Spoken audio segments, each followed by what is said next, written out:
Fair. I guess I'll just start with the first question. It's kind of an easy one, but I figured I'd start something simple. What inspired you to start making like reviews in the first place? Like, if you have any like specific inspirations, that would be. Um, for me, like a lot of people during the time of like the late 2000s, I was very much inspired by James Rolfe, the angry video game nerd, because it was for me it was like revolutionary because I had never seen anyone talk about retro video games or just really gaming in general in a way that really spoke to me. Because at the time, like video game content was just kind of it was really scarce. Like it was still in the early stages of kind of developing into the culture it's become today. So for me, was watching the Angry Video Game Nerd, and there was there was the second guy named Urinating Tree who used to do these videos called Fat Man Judges. Yeah. He just basically took on the persona of just some dude that played old Sega Genesis games, and he would just, like many angry viewers at the time, just scream into the microphone. On the microphone, sorry. Yeah. I was gonna ask you. A lot of your earlier reviews tended to be about what you called like good or legendary games. So I was curious why specifically you chose to cover Sonic 06 when you did, as opposed to anything else. I'm not sure I had a really good reason for why I decided to. I think. I think probably came from me just finally getting around to playing it, because at that point I'd only heard stories and seen videos about it, and then when I finally sat down and played it, I was just like, oh no, this is awful. It's like I thought just hearing about it and seeing it was bad, but when I actually had it in my hands and I was playing it, I was just like, I was so annoyed. An old teenage me made a little video just talking about it briefly, then taking a kind of the game and then throwing like a little toy chest I had. I'll just tackle this since I've finally played it for the first time. That makes sense. That game is quite striking when you play it. Oh yeah, I think like a lot of the designs I remember in the game were like really like a lot more stretchy like than how Sonic looks normally. Like today, like Sonic they looked like they made him like really taller and like had that really weird. It's like they were trying to do it slightly realistically while still trying to retain the cartoonish aspect to it, but it just looks really weird because I think primarily because that's just based on how Sonic, like, just if you look Sonic's design in general, it's just really hard to animate from what I've heard. I don't doubt that. Yeah. Yeah. I think one problem with it also is just the juxtaposition of like even as realistic as they make them, it's still like weird having them in like a realistic city with like regular looking humans. Oh yeah, it's just really weird. It's like even in like a good game like Super Mario Odyssey, it still feels really kind of off-putting. It's like you like you look at Mario, it's like he's very cartoony, and he's looking at, and he's standing next to a businessman who looks like he's off to like it's like, oh hello there Mario. It's like, well hello.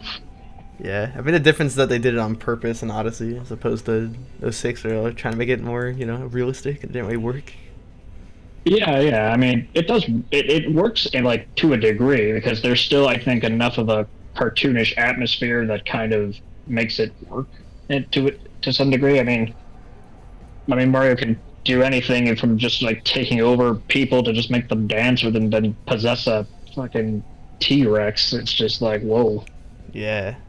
This kind of ties into my next question, which was, do you still keep up with the Sonic franchise nowadays? Oh yeah, definitely. I played Sonic Frontiers when it came out. I think it's almost 2 years ago.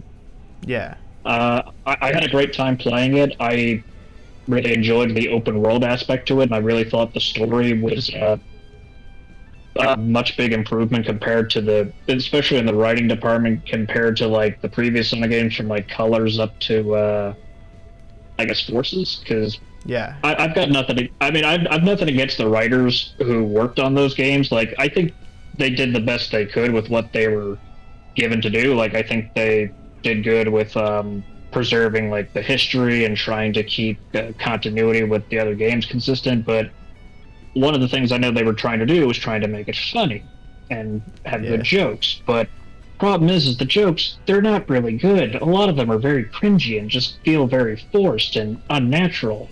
Yeah, I agree. Yeah, and I remember I actually got to meet Roger Craig Smith, who does the voice of Sonic currently at GalaxyCon around the time after I had just finished beating Frontiers. And not that this is terribly related, but I was waiting in line to meet him, and I spent half of the I was waiting for like 3 hours, not because I was dedicated, but I genuinely did not know what time he was supposed to show up, like to do the signings and stuff. So I was just like, well, I guess I'll just wait here. And then when he finally showed up, I was like, oh, good, he's here. Then I'm like, I can't move my legs. This isn't good. Uh-oh. But I finally, and when I was meeting him, he was charging for autographs and stuff. And when he was trying to sign something for me, he was trying to explain to me I didn't have to pay for him to sign something.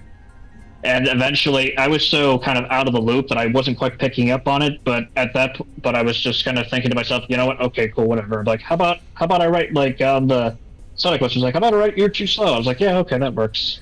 And then we had a brief chat talking about the game, and I said like, you know, it's really great with the writing. And I didn't get a chance to ask him about his voice because with Frontiers they asked him to lower his voice more to kind of have more of a deeper portrayal than how he normally does it, which I thought was kind of interesting because Sega kind of asked him to do that when he originally took over the role from Jason Griffith in 2010. So I'm like, why do they want him to be more deeper? They said, oh, they want him to be more mature, more adult.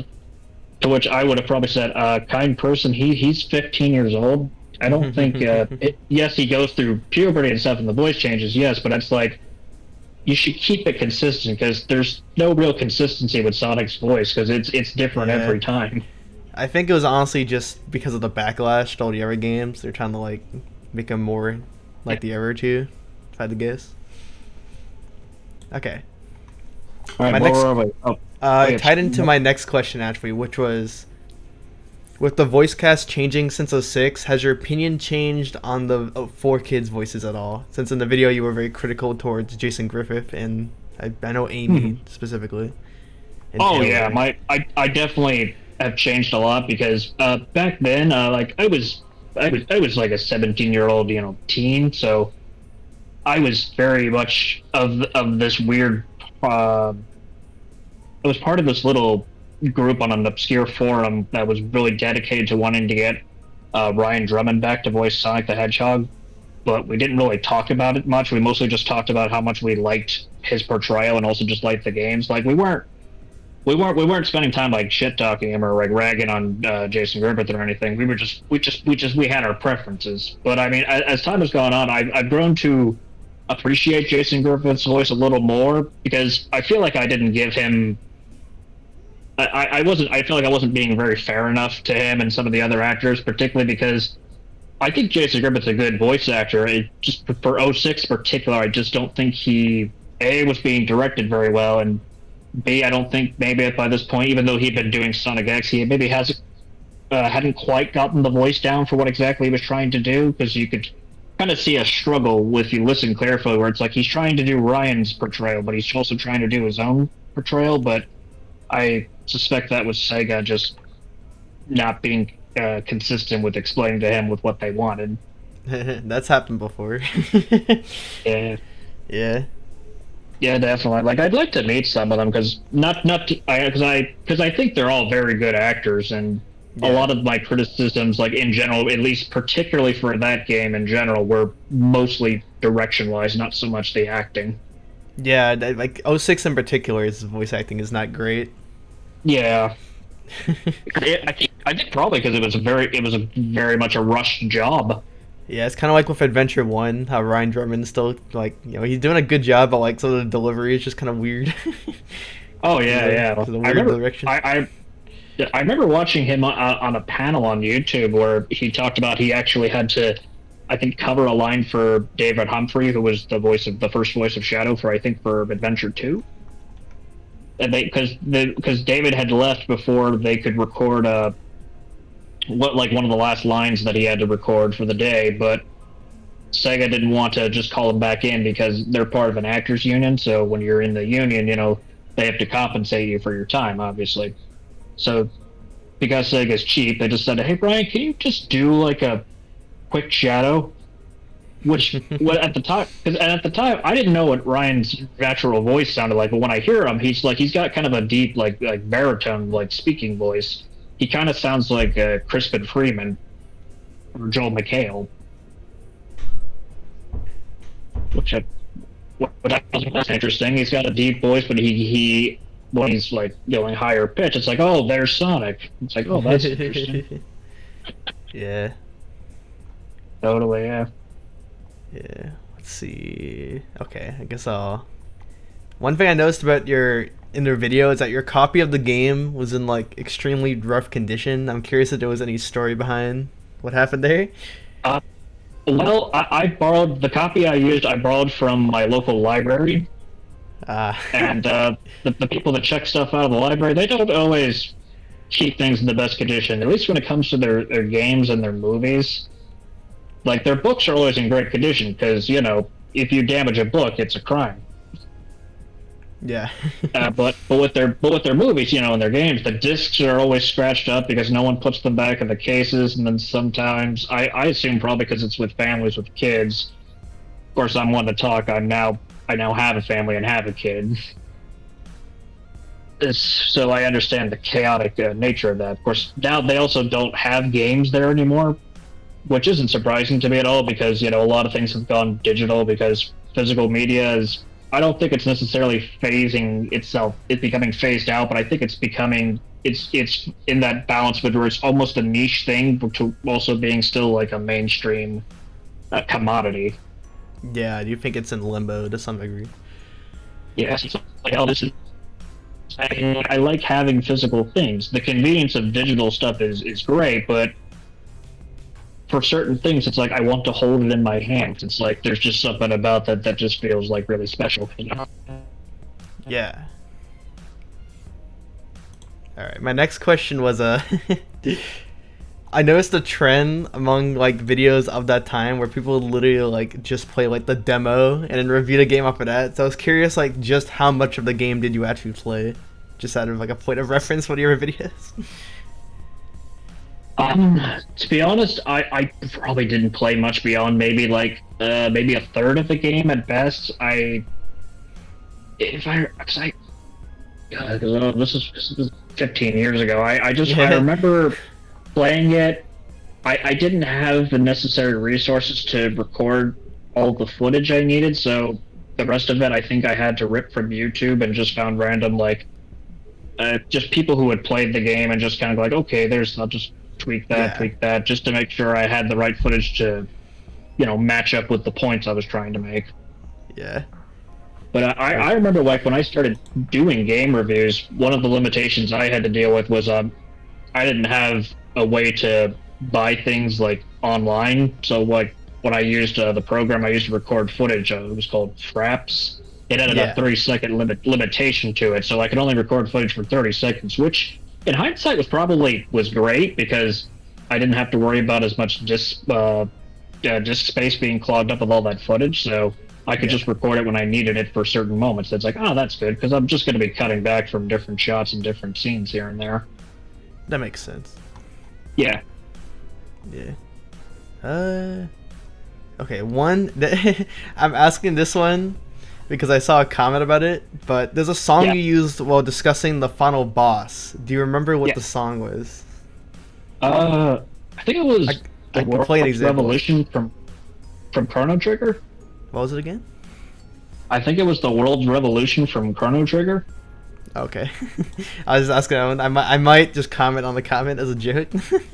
I had this habit when doing my reviews. When I got to the end of the game and I was showing the final battle, I would just pick random songs that I liked from other games and then just lay them over there. Even though sometimes the games themselves had perfectly adequate music, I just wouldn't think to use them because I'd be like, it's like I could use the because I know at the end of Sonic 06 they have, I think it's his world, but it's like an orchestrated version of it. Yeah. I thought I could use that. I'm like, I could, or better, why don't we use one of the final battle themes from Chrono Trigger, because Chrono Trigger is amazing, which is true. And I'm like, sure, what the hell? And then, of course, when I'm doing it, I'm always timing it to the rhythm of the music too. So that's also something I enjoyed doing whenever I was editing. Yeah, I honestly thought when I saw it, because you mentioned the final boss, but I don't think you really like had any commentary there. So I thought you were trying to make some kind of like joke about it being like a Final Fantasy boss or something. Oh no, that if anything, that's brilliant. Because now thinking about it, I'm like, wow, that would have worked as a joke, but I didn't even think of that as a joke. I was just that was just my normal habit of just slapping random final boss music that I thought sounded awesome, and then matched it to the footage. Yeah, Yeah, just thought I'd ask about that. yeah, I no get problem. this one. Okay, this next one is would you say that Sonic 06 has truly ruined the franchise, as some may say, or do you think that the franchise has at least somewhat recovered since then?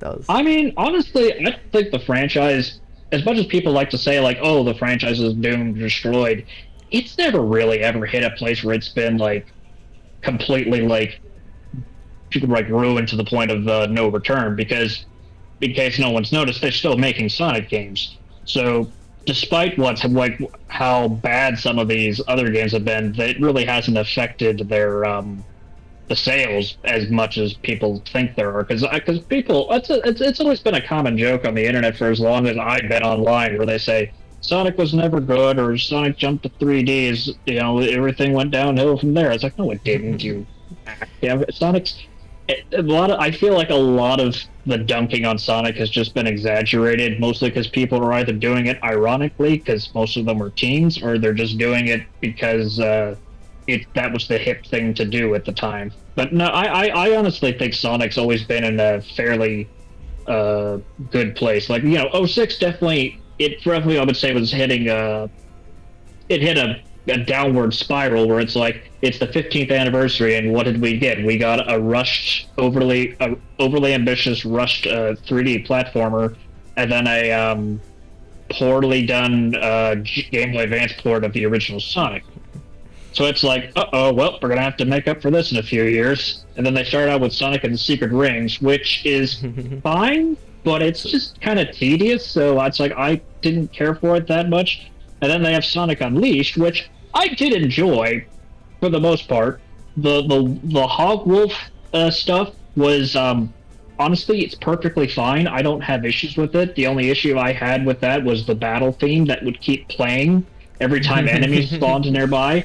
Mainly, not just because it's annoying, but because the music that I'm hearing and like in the background in general, I love hearing it, and it's great. And then it's like the battle thing comes in, and I'm like, it's like, dude, you're ruining the moment. I honestly think that the reason that happens is just because some programmers were bored and needed something to do, so they just tacked on the battle theme to just random parts every time enemies popped up. At least that's my theory, anyway. Yeah. But beyond that, I mean, I saw Unleashed as a step in the right direction, but still, like, missed the mark, because it's like, I do not to say I don't like it when Sega if they try new things. Like, by all means, experiment, play, have fun. I'm all for that, because I like to see new ideas and new concepts embraced. But I think there's a right way to do it, and then there's a way of just like, you tried, you failed, but hey, at least you tried something new. Because then I think when Colors came out, I thought Colors was great, because I'm like, this is fun, I love this. Everything's like, it's got that balance with the 3D and the 2D, and the music's great. And then the cutscenes start playing. It's like, I see what you were going for, but I still had to watch them. Yeah. Yeah, because it's like I feel like they were trying to do like a Saturday morning cartoon like vibe to it, but I'm like, why don't you just get actual people that work on some of these cartoon shows, like people that worked on stuff like I don't know, like Gravity Falls or Steven Universe, or just as an example, like, because it's like there are clearly people out there who love the Sonic series and also work on these shows, and clearly could do something interesting with them, which I guess Sega finally took that initiative, because that's what they did for Sonic Frontiers. Yeah. Yeah, I don't think that's back yet. As they get worse, Sonic just had speed bumps. Yeah. But otherwise, it's like, no, he's still running. It will sound very pretentious of me to say, but I would say Sonic Mania. Which one again? Because Oh, if you Sonic were to Mania, make a okay. Sonic game, oh yeah, because you might be those made me and me alone. That would be. I loved the going back to the old Sonic levels because they picked a lot of my favorite levels from the Genesis games, which coincidentally also had a lot of the best music. And T. Lopes, who did the music for the game, did the remixes for them. They are just absolute bangers, and I occasionally just listen to them just when I'm just on my phone because it's like I was just blown away by what because it's like I already loved the original music, but what T. Lopes did to them, it felt like he just enhanced them and made them 10 times more enjoyable.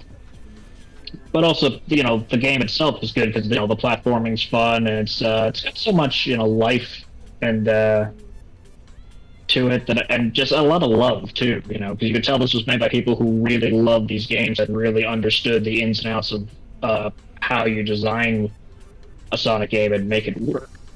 I liked a lot of the levels of Sonic Mania and how they were designed. I really would have liked it more if they had relied less on the old stuff. As much as I loved seeing all these old levels, I would have liked to have seen more new levels and more original stuff. Yeah. Aside from that, otherwise, I thought that was great. True. Yeah. As far as worst Sonic game, I think that I personally played. I guess I weirdly enough, I would say probably maybe Sonic Forces. I really did not like because I just did not feel like I was playing a game. I felt like the game was just kind of playing itself, and I was just sort of there to just kind of have Sonic go jump or have the original or they had some good ideas in Sonic Forces. I just don't think they were executed very well. It's like, oh, what if you wanted to play your OC? It's like, okay, great. It's like, you are limited to what we give you to design your character, though. I'm like, okay, that's what the modding community's for, but that's the thought that counts.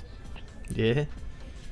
Yeah, but, yeah, because I think, I know they're trying to do, a darker story, which, that's fine. I don't mind if they try doing a darker story, but it's like, I don't think they got the tone, I guess, just didn't work for me, where I felt like there wasn't it's like it's trying to be serious, but for some reason I'm having a hard time taking it seriously because they're doing it in a way that I can just immediately see every beat of what's going to happen to the story.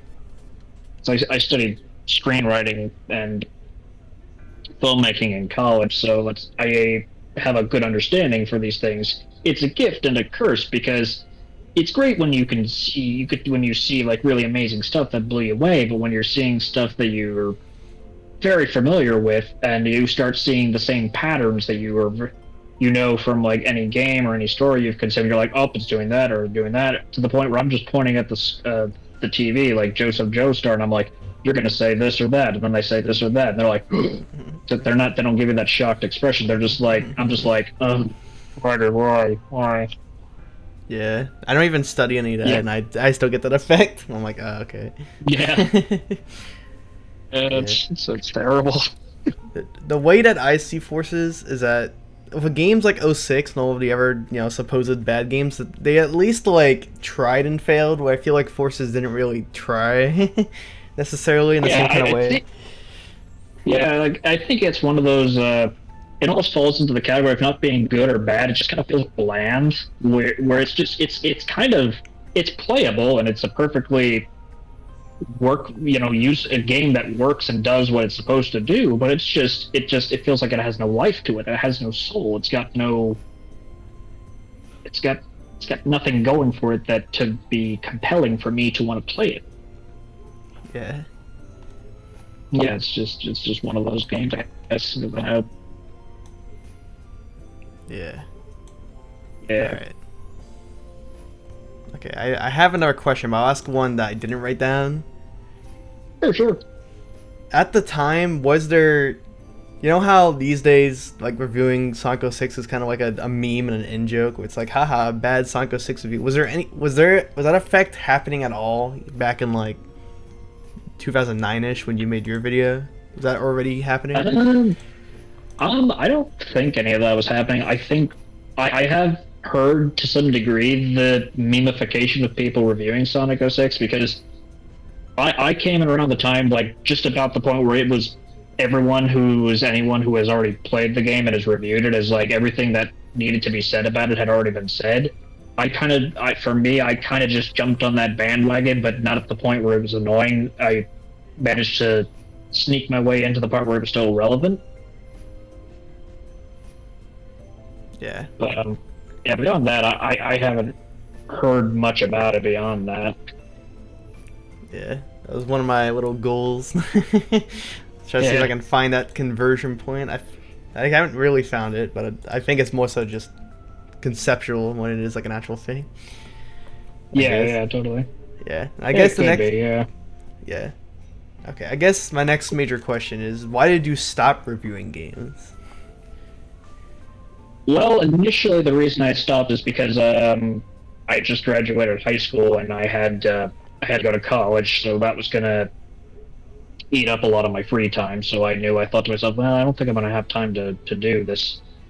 Plus, I didn't have what would be considered a reasonably sized audience. Like I guess what I could call is like a smallish audience. Like I didn't hit the 1,000 subscriber mark. I finally did after a decade after that, which was great, but it was kind of depressing. It's like 10 years of just making videos on and off again, and this is when I finally and I'm like, who cares? I finally hit my goal. My goal in high school was always to try to hit 1,000 subs, and I eventually made it, but it was past high school. But I'd say largely, I had tried to make a few comebacks with reviewing games, and ultimately I just felt like I didn't necessarily know what I was doing, which to some degree is great, because you don't know what you're doing, you can try new things and say things that no one's tried, but ultimately I kind of just felt like I wasn't really contributing much to the format and didn't really see any reason to keep doing it, especially since I had other stuff going on with life, like getting a girlfriend and working a job that I hated. Well, I don't have a job I hate right now, I just have a job I tolerate. That's always the goal. Yeah. But right now I'm trying to learn how to program so I can get a job as a software developer, like in IT or something, so I can earn a decent living for once. Because what I make right now is okay, but it's not what I would call livable, especially with just the environment I'm in. Like I'm living in an overly, not to get too personal, living in like an apartment that's a little too expensive for me to be living in. I stayed mainly out of necessity. But I would say, and another thing I would probably contribute would be the drive to do it, because one of the things I enjoyed doing was when I would do, like, especially in the late 2000s, when I posted a video, I would get comments and people talking about it. And then eventually it reached a point where it's like, got very little views, got little to no comments. And I was like, well, what am I even really doing this stuff? Like, I know in general, like, that's probably it. Maybe, I don't know if it's like like sad to say that, but because it's in general, like, I'm immediately discouraged when I post stuff and then no one sees it. Because at this point in my life, I don't care if people see what I make. I'll still make something for me personally, maybe just a few friends to watch. And if people watch it, great. If I get comments, great. But I'm at the mercy of the YouTube algorithm, which is constantly changing and never in my favor half the time. It's like sometimes I accidentally get in its favor, but only like it through a really insignificant way, where it's like, instead of making your video, instead of getting 50 views, you got 850 views. And I thought, oh, okay, well, that's different. And then it's like, and look at this one, you have comments, real authentic comments, and they're not bots and having people shouting burst, which, as I understand, is still a thing people do. Yeah, it is. I think it's more ironically these days, but they definitely still do it. Oh yeah, definitely, I can see that. Yeah. Yeah, but that's ultimately why. It's just mainly life stuff. That's fair. Just figured I'd Yeah, ask that just for sake of it. sure, sure. Yeah. I guess the final question I had was, have you played Project 06? And if so, what are your thoughts on it? I have played Project 06. I haven't played a lot of it. I think maybe an hour or so of it. I've enjoyed it for the most part because it's like, wow, they've rebuilt everything exactly as is, but everything works and isn't broken. It's enjoy it does make the game, honestly, I would say, enjoyable overall. Like, I don't think any of the I don't remember if the cutscenes are included at all, or if it's because I think the project's still being worked on. Last I checked, I don't think it's been Yeah. finished yet. But from what little I've played of it, I have had I've enjoyed it. I felt like, yeah, see, this is what I wanted when I originally played it in 2009. I just wanted a fun little Sonic game that was enjoyable to play, and that wasn't a broken, buggy mess. Yeah. Yeah, but yeah, in general, like, I think it's great. I at some point plan to play through the whole thing when it's finished. Yeah, that's kind of what I'm waiting on too. Yeah, it's Right like now with they're work. Black Mesa. Yeah, that's true. It did finally get finished, I Yeah, think. yeah, totally. Yeah, I think right now they're working on the last story, I believe, and then after that, I think it's just up in the air whether or not they do everything else in the game. So, Well, yeah, I mean, and with fan projects and independent projects, that stuff always yeah, takes time because people are always doing it in their spare time. yeah, we need that dog mission remade. It's very important. Oh yes, we got to see the dog mission. Yeah, I think that's all I had to ask. I'm trying to think of anything. Alright, I don't think I got anything left all to right. Well, say. all right. Well, if you ever have any other questions, feel free to phone me up. Gotcha. Yeah. Awesome. Yeah, thank you. Like I said, one of my goals for this video was just to interview somebody. I'm like, I want to find somebody that made a review Yeah. and interviewed them. Surprising. Well, that's the first interview. Oh, you saying? Sorry, this is the first interview I've ever actually done because no one's ever asked me to do one before. That's fair.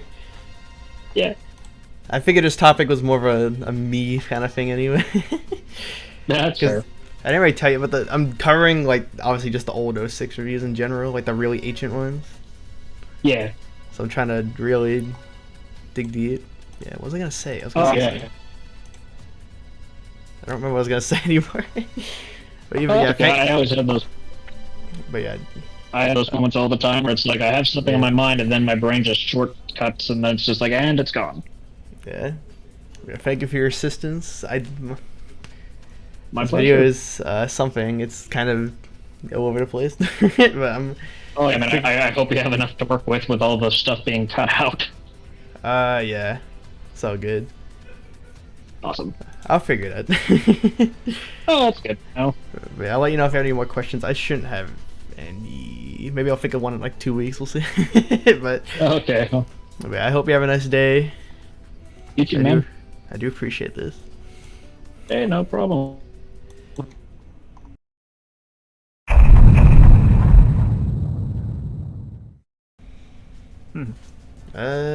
I guess I'll just begin with the first one. Like I said last time, I do have the review pulled up if you need any references or anything. Okay. But yeah, the first one is I don't know, I guess the most obvious. What inspired you to begin making reviews?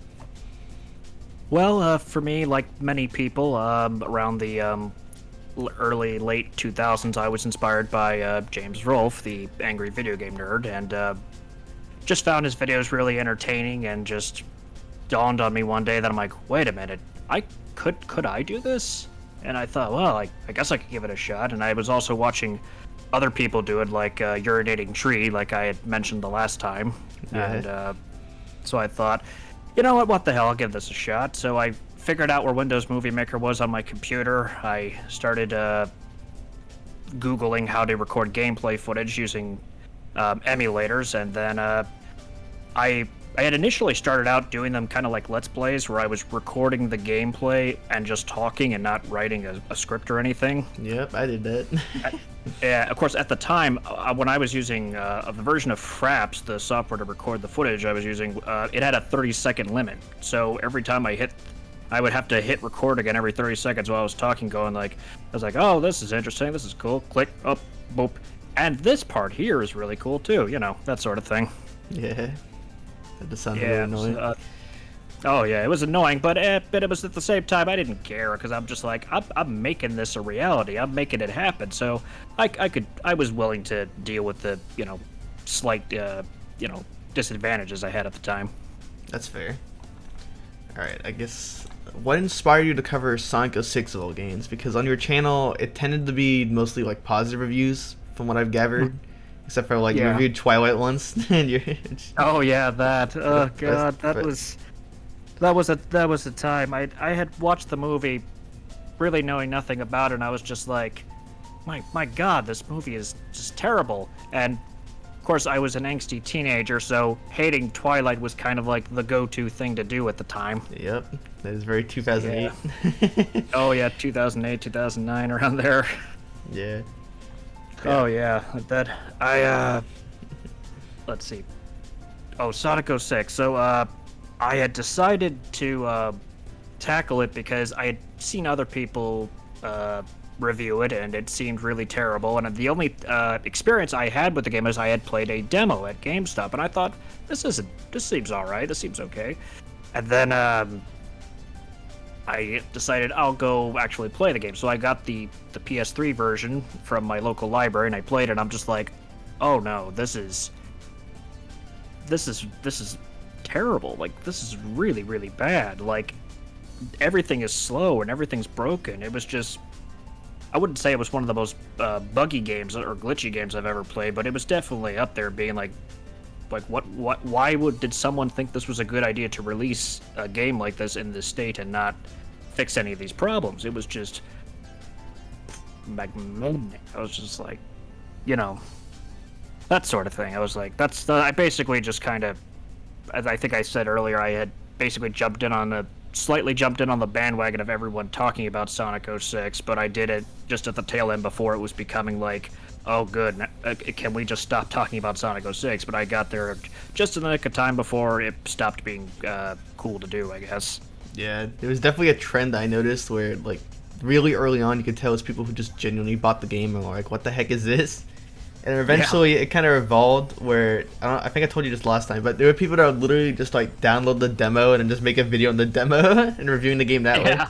It's pretty funny. Oh, that is hilarious. It's just like, this game is terrible. I said, buddy, you're just playing the demo. It's still terrible. Well, I mean, sure, but it's not as terrible as the rest of the game. I know. I think it's just funny. Like there's definitely a shift at some point where it's like, this is. Oh yeah. This is Oh, it's cool to hit on Sonic 06. Let me go download the Xbox demo, which is funny because the demo is actually better than the game is. Yeah, it is. Because it's like a newer build or something, which is really funny. Oh yeah, because then the rest of it was just a rush job. Yeah, unfortunately. Yeah. Yeah, one thing that I thought was funny about your video that I pointed out last time was that your copy of the game was in like super rough condition. I remember. Oh yeah. I remember you filmed that video where you like frisbee for it into like into the back area. I remember. Yeah, because I remember having it. I just thought, how do I best express how I feel about this game? Because I don't think words are gonna do it justice. So I thought, I'll just toss it. But I also thought, well, this is technically not mine. This is technically from my local library. Should I really be treating the game like this? And I thought about it, and I thought about it, and I thought about it, but I decided, fuck it, chucked it. It's not like they're gonna notice the difference anyway, to be honest. Yeah. Oh yeah, because there was virtually no damage to the actual case either way, so it's like, who cares? Yeah. All right. Oh god, good times. Yeah. I know you haven't watched a review in a while. I could always pull it up, but one of my questions was, if you could change any part of the video, what would you change? Well, I think probably there would be two things I would have probably changed. I think when I showed the final battle muse at the end, I would have probably replaced the music I used. Not because it's bad music. It was the music I had used was called "The World's Revolution" from Chrono Trigger, which is one of the final boss themes that plays near the end of the game. And probably replaced it with the orchestrated version of I think it was the orchestra version of His World that plays in the actual final boss battle because the one thing I can say about Sonic 06 is that it has a great soundtrack. Really, most Sonic games have really, really good soundtracks beyond anything for those who even don't necessarily enjoy them very much. So, because I had this weird habit of when I would play do these reviews of these games, I would tackle on some final boss music during the final battle from other games just because I was probably playing them at the time and I just thought they sounded great. And I wouldn't take advantage of the actual game I was playing's final boss music, which is usually good too. Yeah. And the only other thing I probably would have changed is maybe how I gave my opinion on certain things, because some of them I felt like I was just saying what other people were saying, like how long the loading screens were, or Sonic being kissed by Princess Elise, where at the time I was ragging on furries. At the time I was not aware of the furry community. Like, I thought I was actually just making fun of actual people that like to, do actual sexual acts with animals. When I learned of the actual furry community, I apologized and said, "Oh, sorry. I mean, I wasn't talking about you guys. I didn't know you guys existed." Yeah, old internet is definitely different than modern. Oh yeah. Yeah. Oh yeah. The 2009 was a different time back then. Yeah. I remember with the whole final boss music thing.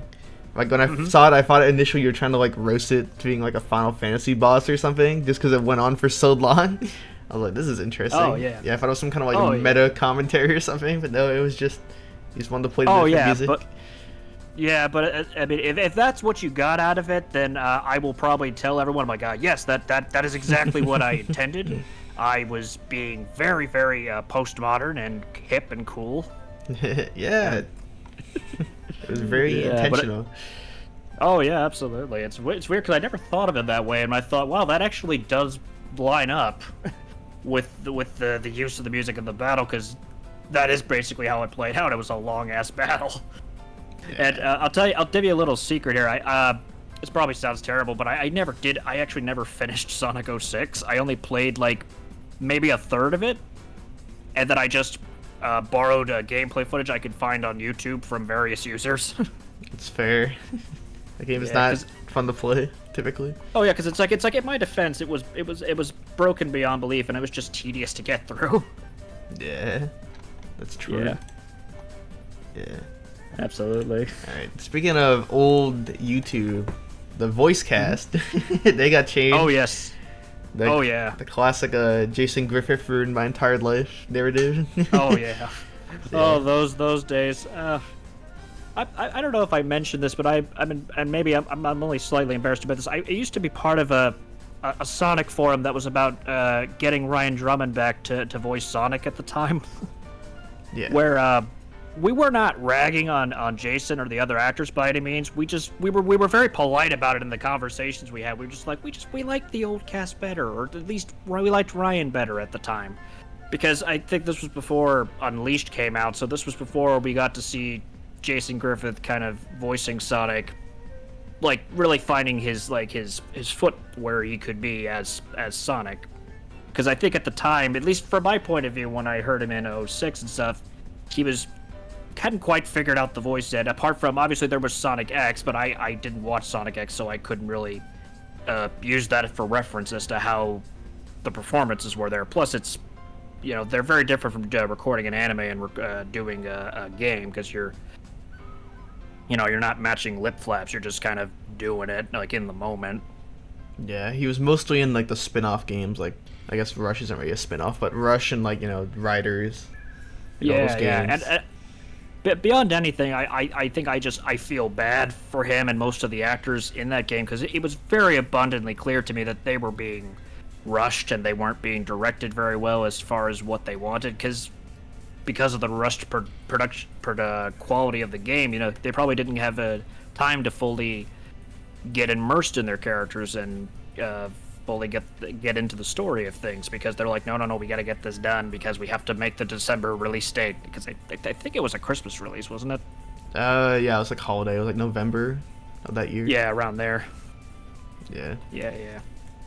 That was definitely a decision of all time. Oh, sorry, what you saying? Definitely. I will say my opinion of Jason Griffith's Sonic has changed over the years, definitely. Like, when I heard him in Unleashed, I was just like, oh, you sound great. You found your footing. You're wonderful. I love your acting. But in the back of my head, I'm like, I still don't think it feels right for Sonic, but I will take it because I'm like, it's still good in general. It's not personally what I would want, but that's fine because, you know, Sonic doesn't belong to me. I mean, he belongs to everybody basically because, you know, it's and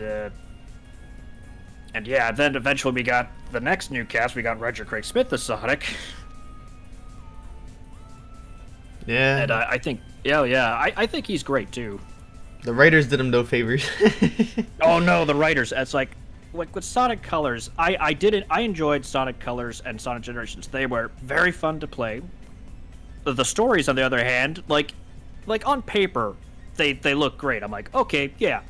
After Eggman's throwing in making a theme park, and now he's like, I'm trying to apologize for all the misdeeds I've done, and Sonic and Tails looking like, you're full of crap. You're completely full of crap.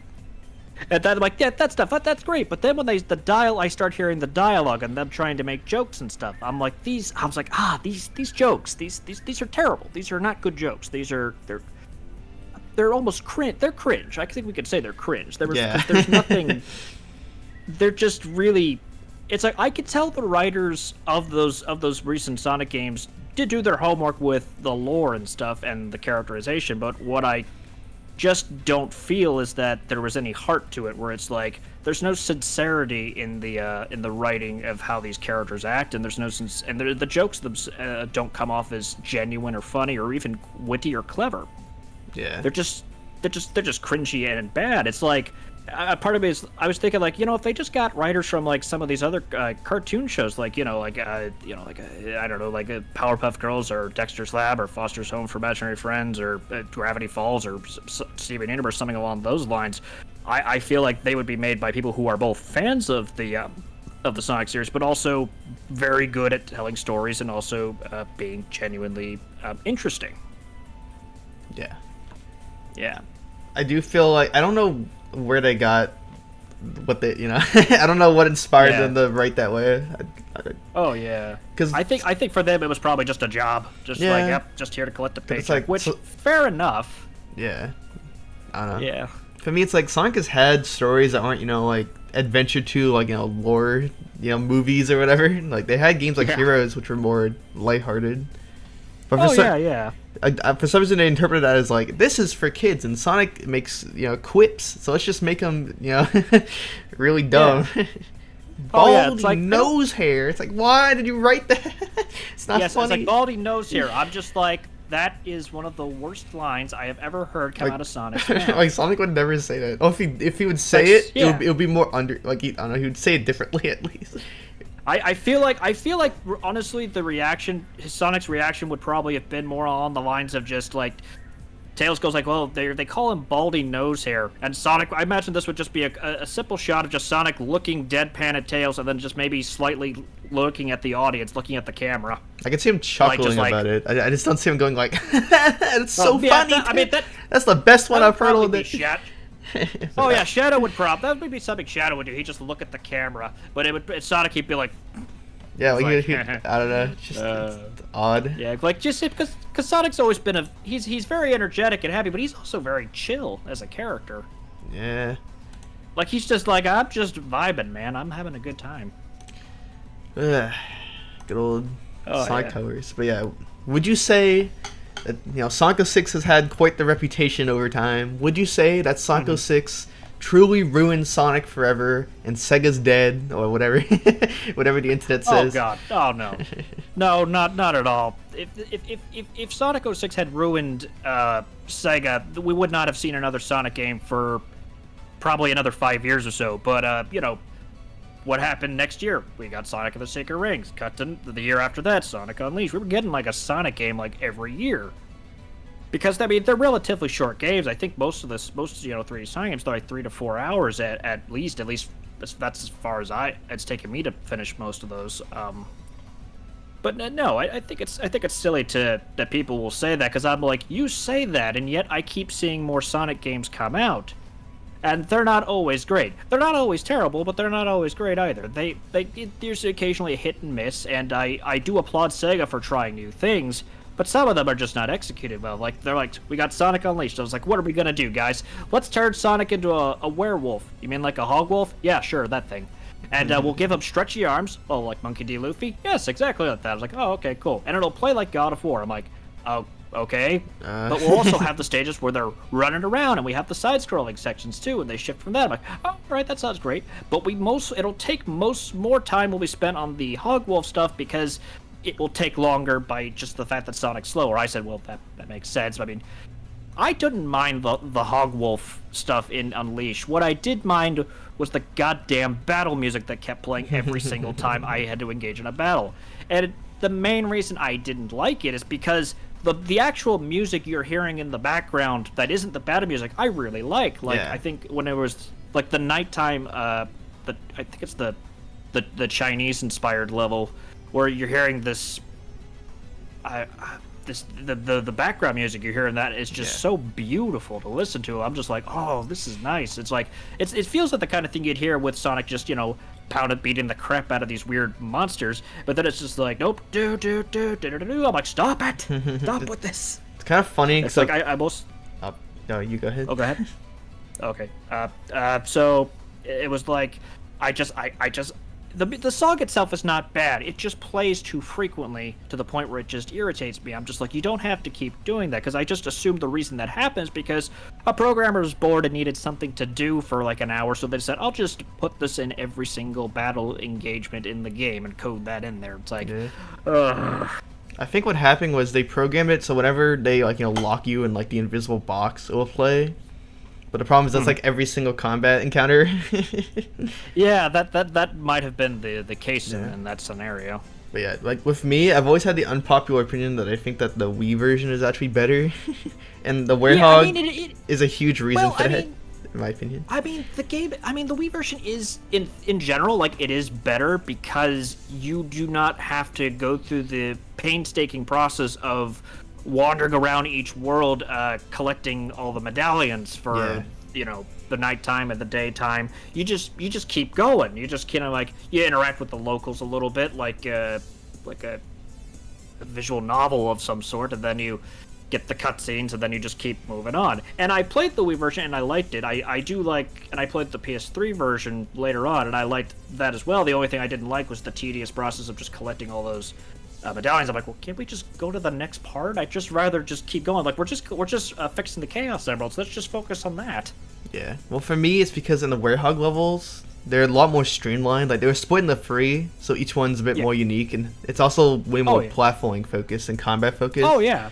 So the music, you actually get to hear the music in the Wii version, because it only does it during very select combat sequences where they actually box you in. Otherwise, like, most enemies you face, you get to hear the normal music, and it's just like nice and chill. I almost forgot about that, because I have not played the Wii version since it came out in 2008. Yeah, and that, and also controls better, but it's just me. Oh yeah, because you can use the GameCube controller, which is statistically the best video game controller ever made. True. But yeah, I guess getting back on topic, when most people mean by the whole Sonic 06 killed Sonic, it's more so just Sega losing focus with Sonic, which is why a lot of the other games were so inconsistent. But yeah, that's sorry. That's all good. But yeah, I don't know. It's more so just Sega didn't really know what they were doing, which I feel like was true to an extent. The problem is when they finally figured out what they were doing, they said Sonic Colors is gonna be the future. It's like, no. No. It's like you were a step in the right direction. It's like, yes, we'll do these gameplay segments. That's great, but we also want to include cutscenes and writing. I'm like, okay. It's like, we got these two right. No, don't do it. Then it's like, here we have the writing. It's cringe. Try again. Yeah, like there was a very good chance that after like Unleashed, because Unleashed was not received well when it came out, but people generally liked what was good about it. That's why Generations, in my opinion, is debatably the best 3D game, just because it is. Oh yeah. There's like no BS at all. It's just pure. The game is actually good. which is nice. Oh yeah, like I enjoyed Generations overall. I only think I had the only real issues I think I had it was just like obviously the story and the dialogue, and there was also just I think there was what was the second one, the second level you explored from Sonic 2 with the was it Chemical Plant Zone, I think. Yeah. I really hated the music remixes that they did for that for modern Sonic.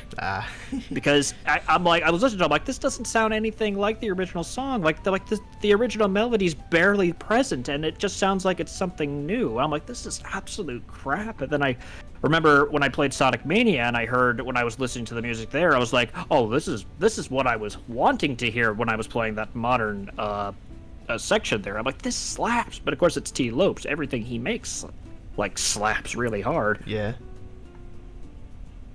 True. Yeah. Yeah. I don't know. One of my questions was, do you still keep up with Sonic? And I think we can say that that's true.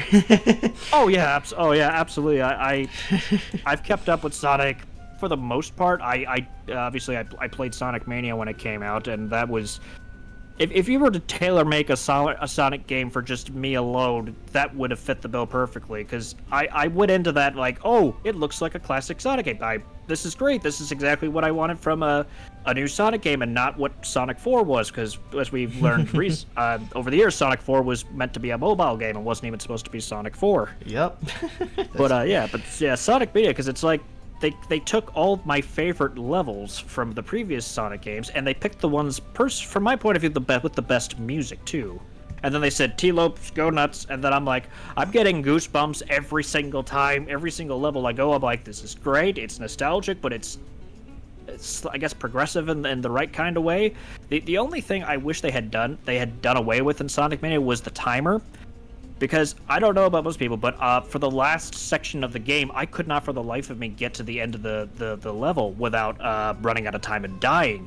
Which was weird because, I've played Sonic games for years. That's never happened. I've never had an issue with the timer, and suddenly the timer was now my enemy. And I was like, what the hell am I doing? I don't know if that's just me being a dumbass and not being able to read the level design, or if there was genuinely some issues there. Yeah. I mean, there's been... Oh, sorry. Oh, sorry. But other than that, I played Sonic Frontiers when it came out, and I enjoyed that. I liked the story and the writing much more. There was because they got Ian Flynn, who does the Sonic comics, to write the game with I think with 2 other writers from Japan, and the game felt more sincere to me. Yeah. By comparison, because I'm like, I feel like these characters are as they are. They didn't have much in the way of jokes, which was fine, but I was kind of wanting some jokes because I felt like the jokes would have been more actually funny in this scenario. Yeah, I think they were more focused. Oh, sorry. Oh, go ahead. I was gonna say I think they were more focused on the character writing because it is an open world game, so they kind of had the open world, quote unquote, but open world game. So I think they focused more. Plus, it's very non-linear with the way you interact with the characters. So I think they were more focusing on just making sure the characters seem natural. Oh. Which they succeeded in, for sure, at least in my opinion. Definitely. I think the only thing I wish they had also done was I wish they had made the environments look less like Breath of the Wild and maybe look a little more cartoony, I guess, or looked a little more like I was in a Sonic game and less like I had just moved out somewhere else. I'm like, wait a minute, where the hell am I? I'm just, half the time when I'm speeding down, I'm expecting to see a T-Rex or something, and then I look up, and then I'm like, why is there a dinosaur? Then I look up, and I see there's a Mario's hats on the T-Rex, and I'm like, wait a minute. And it's Mario possessing the dinosaur from Super Mario Odyssey. It's definitely a pretty universal critique I'm seeing, where it's like, please give the game a natural art style this time, please. yeah, please. It's like, and the only other weird thing I thought was weird is that with Roger Craig Smith, they had asked him again to lower his voice for a deeper performance, which I got to meet him, and I told him how much I loved Frontiers. The only thing I regret not asking him was, why did they ask you to lower your voice again? Because I had seen him during someone had recorded a video of him at a panel talking about how they wanted him to lower the voice, and then it got really low. It's like, that's it. It's like, are you kidding me? Well, I remember at one point, I think on Twitter he said he's basically saying like, yeah, I'm done with Sonic, guys. It's like everybody's like, oh, that's interesting. And then like a week later he's like, I'm back, guys. It's like, okay. Oh yeah. So Yeah. as I understand it, they made them all re-audition all the actors again. Yeah. And my response would have been like, why? They're perfectly fine. Their voices are more or less the same for the last decade. What?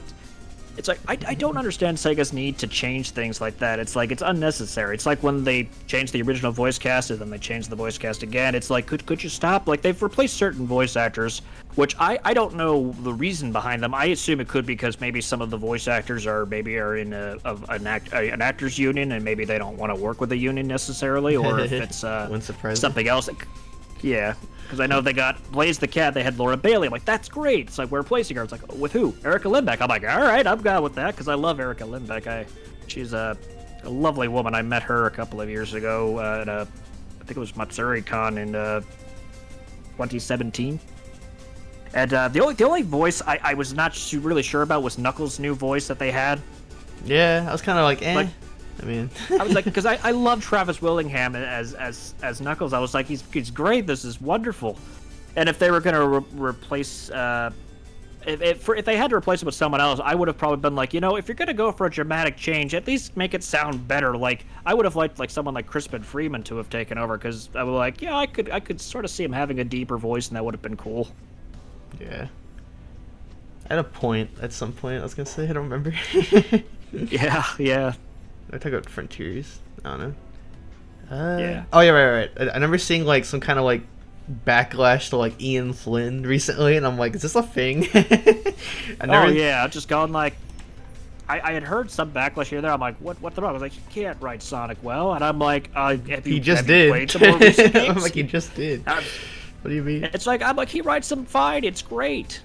I've seen no issue. It's just funny how people literally get mad at whenever anything changes. People just get angry, no matter what it is. Oh yeah, like literally, that's because people are always going like, well, the Sonic fandom's really toxic, and I'm like, all fandoms are toxic. Like, I believe. I'm not saying Sonic fans are toxic. I think the Sonic fandom is toxic because, in general, I believe fandoms to be. They're like cults. They're just collective groups of people that are collectively thinking the same thing. Whereas, compared to individuals who are all thinking different things that are more interesting by comparison. I do think the Sonic community, as I'll call it, is definitely some of the worst I've seen on the internet. Just in general. It's like, come on, guys. I've seen so much weird stuff from all these fandoms at this point that I feel like I'm just kind of numb to it. Where I just go like, that's fair. It's like, look. It's like, hey, look, here's Batman and Shrek married, and Shrek's pregnant with Sonic the Hedgehog. And I looked and I just went, eh. It's like, yeah. It's like, okay, Like, yeah, a decade ago, I would have looked at this and just been like completely speechless and just said, okay, I don't even know how to respond to this. I'm not even surprised anymore at this point. It's like, yeah, that probably exists. Yeah, totally. Yeah. Okay, let's actually get back on topic, I guess. All right. What do you think is the best and worst Sonic game? If you had to pick one. Oh, best and worst. I know you said. I think you said Mania was your favorite last time. Oh yeah. Were we speaking like in general or 3D or 2D? I guess 3D or in general. I guess you could say both if you want to. Well. Sonic Mania was the most recent, the one I would say. It feels weird to say that that is the best, my favorite Sonic game that's come out, because I have revisited more than I tend to go back to the classic ones. Because for me, Sonic Mania just compiles all my favorite bits of all the classic Sonic games into one game. So I don't know if I sound pretentious or weird saying it, but yeah, I would say Sonic Mania is probably the best that I've personally played. As far as worst.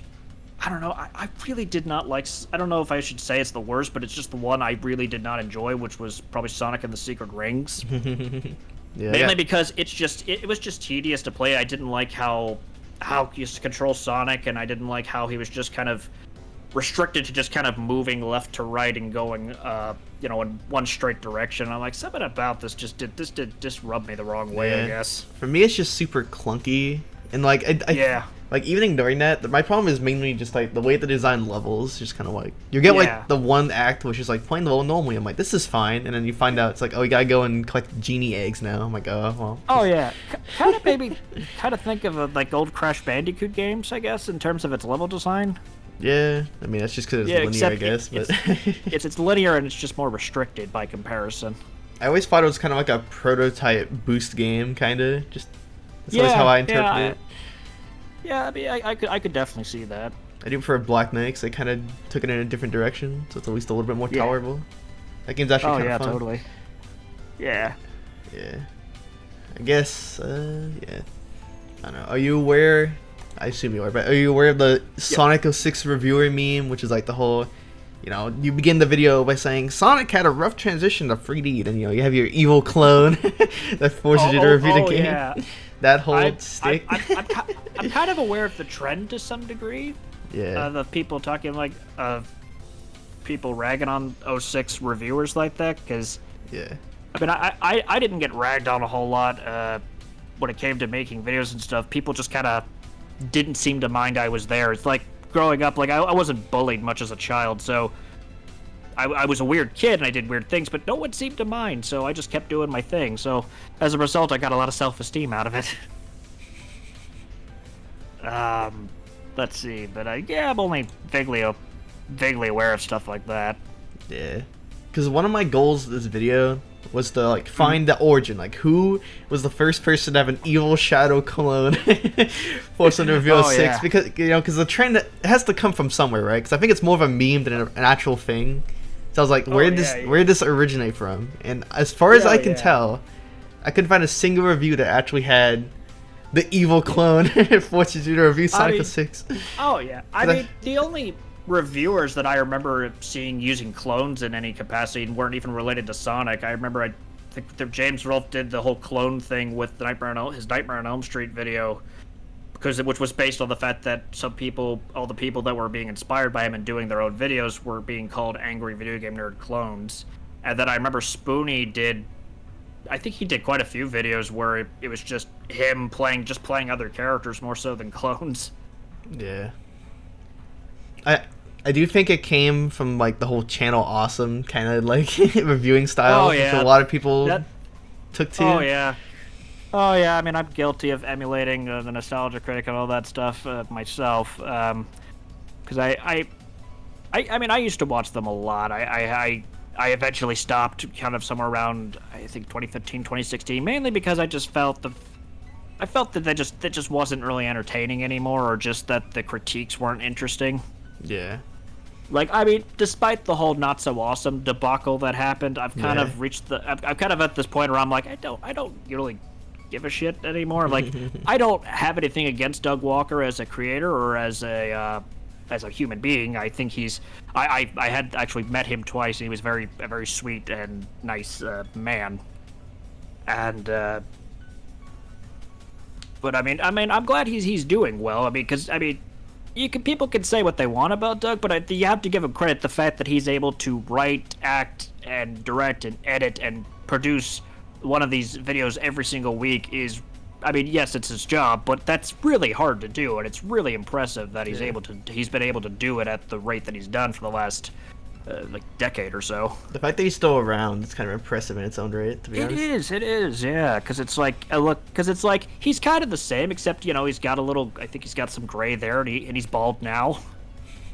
I don't know if you've heard, but James Rolfe's AVG did a new AVGN, I think that came out yesterday. Was kind of on Castlevania. Yeah, I saw that.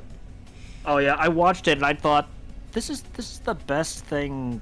I feel like most recent episode of AVGN that he's done recently, because a lot of his newer stuff I feel is just kind of hit or miss. Yeah, that's true. Because at certain times I can't tell if he's hired writers to work on the videos with him, which I mean I get why he has all this extra help to make this stuff, because one, doing AVGN in general is hard, and he mostly did it by himself, and I think Mike Batey, and and he's also got a family and stuff to look after too. So I completely understand why he has all the help, and also why he keeps doing it, even though I feel like his heart's not really in it. But yeah. This I feel like this video kind of confirmed that his heart is still in it, but at the same time I'm like, well, I can see your heart is still in making this stuff, but something about the quality of it is just something has just been off for me for the last couple of years, where it's like the jokes don't necessarily hit, and I feel like the critiques are not as what's the word? Informative as they could be, because I remember looking back at some of those old stuff where he had a lot to say and he had a lot to critique, whereas now it's just like try to get as much as you can done, to probably meet a deadline in this case. And it was weird because I think I saw the first thing I saw of James when he was in the Dracula outfit at the beginning of the video. I started to notice I think James is kind of going bald a little bit, like there was like a balding spot kind of building up like on his head. And it was just one of those weird moments where I just stood there and I was just like, my God, when did he get so old? And then of course I'm realizing, I'm like, we're watching a video about him talking about the series he's been doing for 20 years. And I'm like, oh, it's 20 years. And I'm like, I've been watching this dude since I was 14. I'm like, Jesus Christ. I'm like, I'm 32 now. I'm like, where the hell did the time go? Yeah. Oh, yeah. I'm sorry to ramble on about that. That's fine. I mean, it's technically relevant, I guess. Yeah, I suppose to some degree, yeah. Like, I have a friend of mine who's an independent filmmaker. He was on a podcast with James, and because they have a mutual friend, as I understand it, and they were talking about the Hammer horror movies.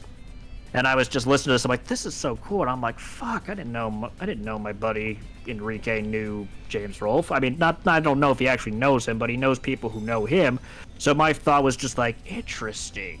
Perhaps at some point I could somehow find a way to actually meet James in person, because I've never actually met James Rolfe because of circumstances. I've just never been and happened to be at a convention where he's at. I mean, the closest to content I've had with James Rolfe is in 2008 I had sent him a copy of Knight Rider on the NES, and he sent me back some cool artwork that Mike Matei had done with a signature on it, which was really nice. I still have it around here somewhere. That's cool. Oh yeah, totally. Yeah, I think he's mostly just kind of grown out of it. Is my because he has like 2 kids. Yeah, he's not. Oh yeah.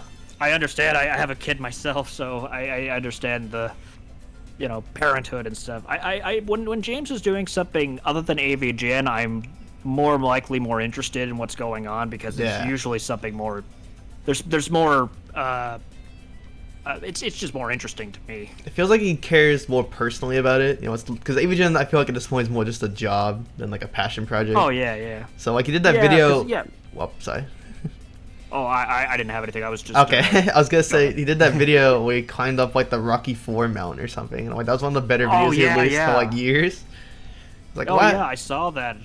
Yeah. That's one of those rare times also where I was watching him get kind of emotional when he was talking about how, reflecting on when he was talking with his daughter about being scared about climbing the mountain, like how it was kind of mirroring the scene with Rocky 4 about his kid telling him like he's scared about facing the Russian Drago. Yeah. And I was like, it's I don't know. Seeing stuff like that is always fascinating to see, because it's when you see people that you've grown up watching and you admire them. It's always interesting to see these other sides to them, where you see where you see them being really vulnerable and being really open about how they're feeling in a moment. For me as a writer, I love seeing all the different sides of people. Yeah, I think he's still good at storytelling. It's just more so in his own independent stuff. Oh yeah. Plus with AVGN, he's so limited to what he can really do in that area. Yeah. In terms of like telling stories, I mean he did do the AVGN movie, which I personally enjoyed the AVGN movie. Did you see it? Yeah, I've seen it a few times. Yeah, I got it on DVD somewhere. Yeah, I bought it for like $1 digitally once. So, really? Yeah. Oh yeah. I think I did that too when it came out, because I was looking around checking my indie movie theaters and said, hey, are you guys by any chance gonna get this? They said, no. We don't know. If they contact us, we will, but not right now, not really. I said, oh, okay. Yeah. So I like the movie, but I definitely feel like there are ways, some things James probably could have done to have probably to alleviate cost in some areas. Like he shot the whole thing in California, most of it in California.